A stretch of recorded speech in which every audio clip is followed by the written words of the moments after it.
Bismillahirrahmanirrahim. Assalamualaikum warahmatullahi wabarakatuh. Kembali lagi bersama saya dalam pelajaran dasar listrik dan elektronika. Pada kesempatan kali ini kita akan mempelajari materi tentang hukum Kirchhoff 1. Merupakan salah satu hukum dalam ilmu elektronika yang berfungsi untuk menganalisis arus dan tegangan dalam rangkaian.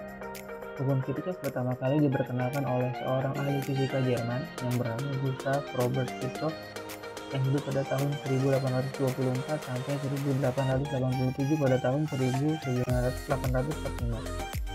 Hukum Kirchhoff terdiri dari dua bagian, yaitu Kirchhoff 1 dan Kirchhoff 2.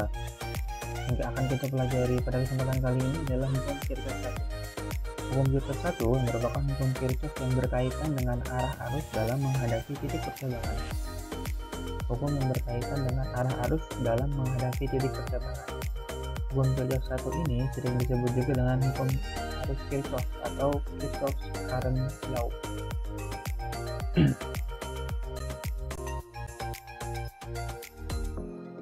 Bunyi hukum Kirchhoff 1 adalah sebagai berikut.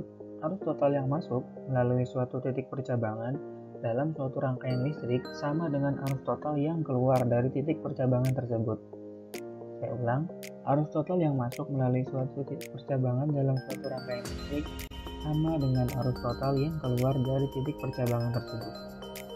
Berdasarkan rangkaian di atas, dapat dirumuskan bahwa I1 plus I2 plus I3 sama dengan I4 plus I5 plus I6. Jadi gampangnya hukum Kirchhoff 1 bunyinya gini aja, arus masuk sama dengan arus keluar. Nah, bagaimana cara membedakan arus masuk dan arus keluarnya?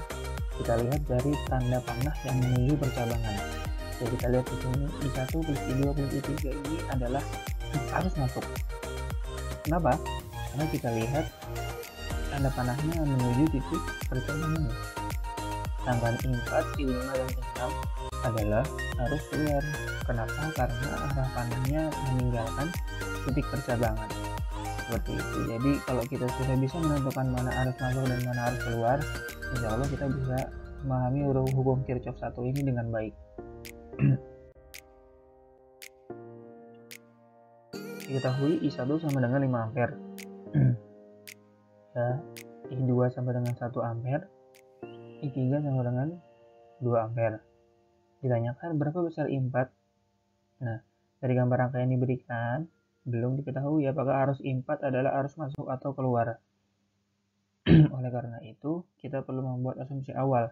Misalnya kita mengasumsikan arus pada I4 adalah arus keluar. Sebetulnya sudah ditentukan bahwa I4 ini arus keluar ya. Seperti yang tadi saya bilang, kenapa arus keluar? Karena tanda panahnya meninggalkan percabangan A di tengah ini. Jadi rumusnya seperti ini. Jadi arus yang masuk adalah I2 dan I3. Ya, I2 plus I3 sama dengan 1 plus 2 sama dengan 3 ampere. Nah, arus keluar I1 dan I4. I1 tambah I4 sama dengan 5 tambah I4. Lalu kita masukin ke rumusnya, arus masuk sama dengan arus keluar 3 sama dengan 5 tambah I4. Nah, terus kita putar ya, I4 sama dengan 3 min 5, I4 sama dengan min 2. Ini I4 ya, bukan 14. I4 sama dengan 3 dikurang 5. I4 sama dengan minus 2. Karena nilai yang didapatkan adalah negatif, berbeda dengan asumsi kita sebelumnya. Berarti arus I4 sebenarnya di arus masuk. Gitu. Jadi kita tentukan arus masuk dan arus keluarnya menggunakan tanda panah yang ada dalam gambar atau rangkaian yang menuju atau meninggalkan percabangan. Seperti itu. Oke, cukup sekian pembelajaran pada kesempatan kali ini.